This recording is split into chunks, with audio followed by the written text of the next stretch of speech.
Let's mic CM साहब। नमस्कार, let's mic CM साहब में आपका स्वागत है। मैं हूं राखी जैन।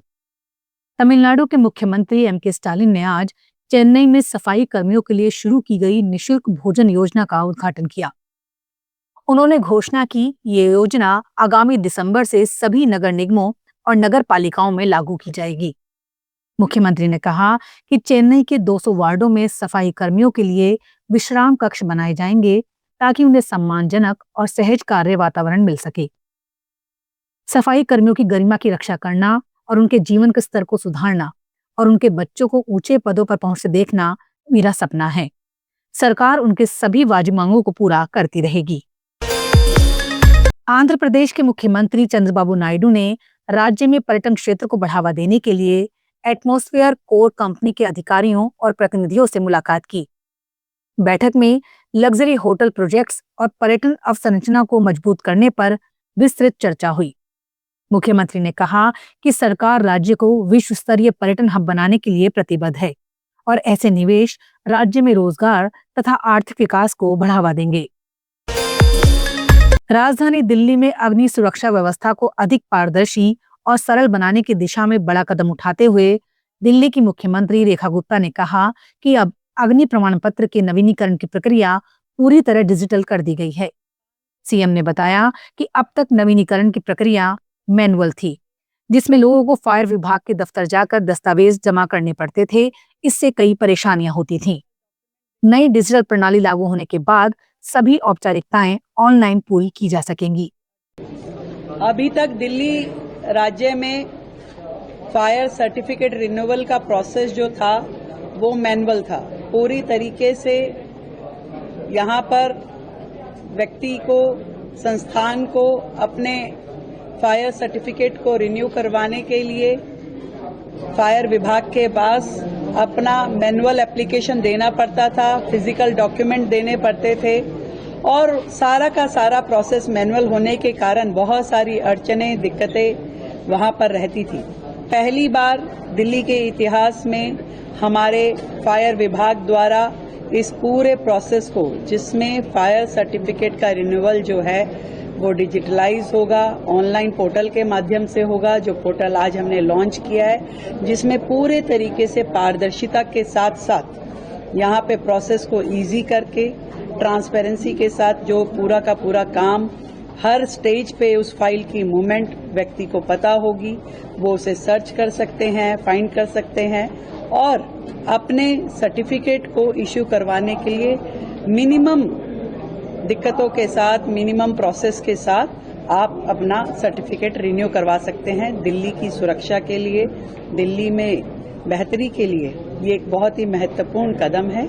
मैं बधाई देना चाहूँगी अपने गृह विभाग को, जिन्होंने इस काम को बहुत ही छोटे समय में करते हुए दिल्ली को एक बहुत ही सुरक्षित बनाने की दिशा में काम किया है। धरती आबा भगवान बिरसा मुंडा की 150वीं जयंती पर आयोजित कार्यक्रम में उत्तर प्रदेश के मुख्यमंत्री योगी आदित्यनाथ ने कहा कि केंद्र और राज्य की डबल इंजन सरकार आदिवासी समाज के सर्वांगीण विकास के लिए निरंतर काम कर रही है। मुख्यमंत्री ने बताया कि प्रधानमंत्री नरेंद्र मोदी द्वारा शुरू की गई पीएम जन मन योजना के तहत धरती आबा जनजाति ग्राम उत्कर्ष अभियान चलाया जा रहा है। और भाइयों, आदरणीय प्रधानमंत्री जी ने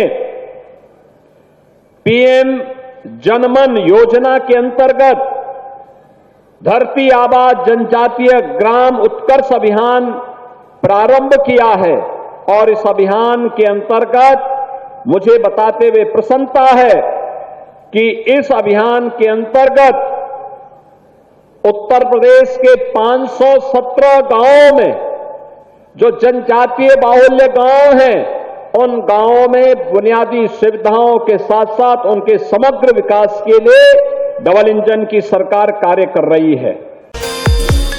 भगवान बिरसा मुंडा की जयंती के अवसर पर ओडिशा के मुख्यमंत्री मोहन चरण मांझी ने उन्हें श्रद्धांजलि अर्पित की। सीएम मांझी ने कहा, बिरसा मुंडा एक महान स्वतंत्रता सेनानी थे, जिन्होंने आदिवासी समाज को एकजुट कर अंग्रेजों के खिलाफ संघर्ष का नेतृत्व किया। उन्होंने बताया कि प्रधानमंत्री द्वारा उनकी जयंती को जनजाति गौरव दिवस घोषित किया गया है और आज पूरे देश में राज्य तथा केंद्र दोनों स्तरों पर ये दिवस बड़ी धूमधाम से मनाया जा रहा है।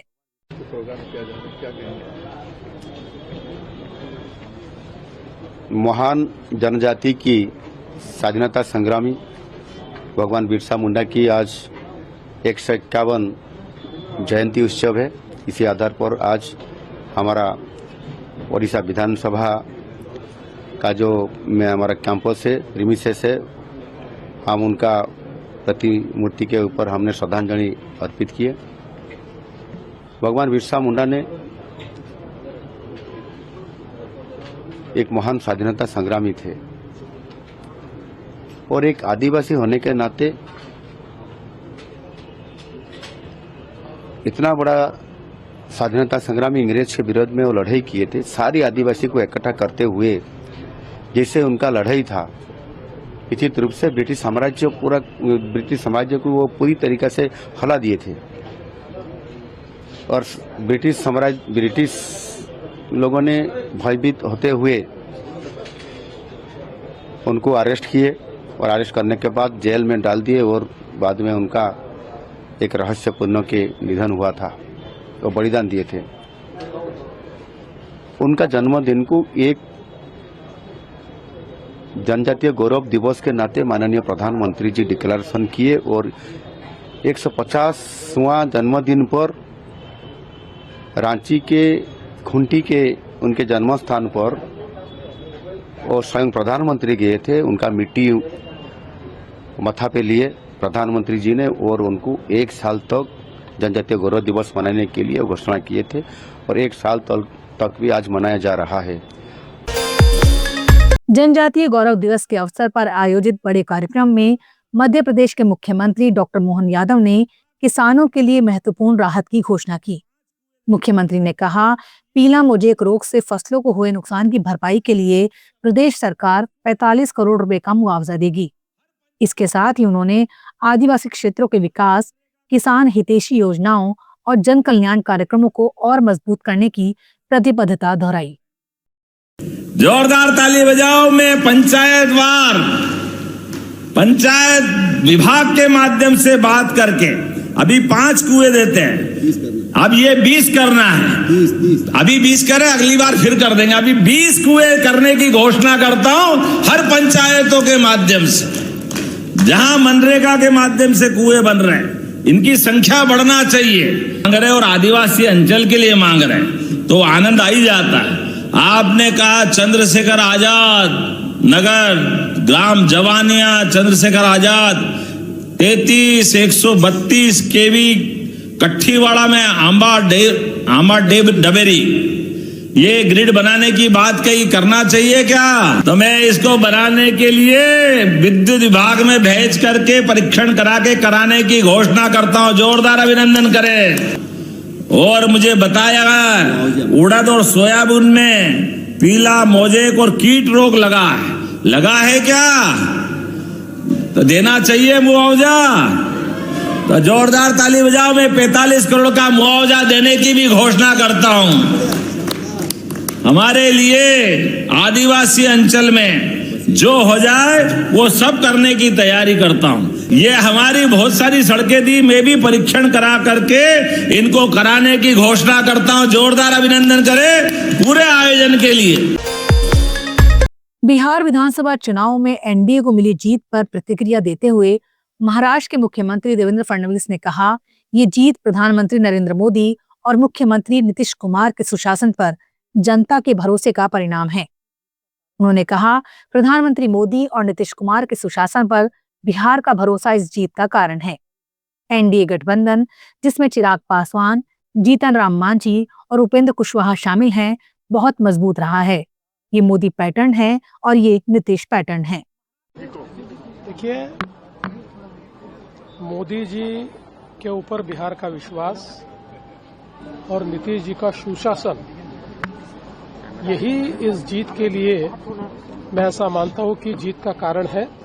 और एक जो हमारा इंडिया अलायंस है, जिसमें चिराग भाई है, जिसमें हमारे मांझी जी है। लेट्स माइक सीएम साहब में फिलहाल इतना ही।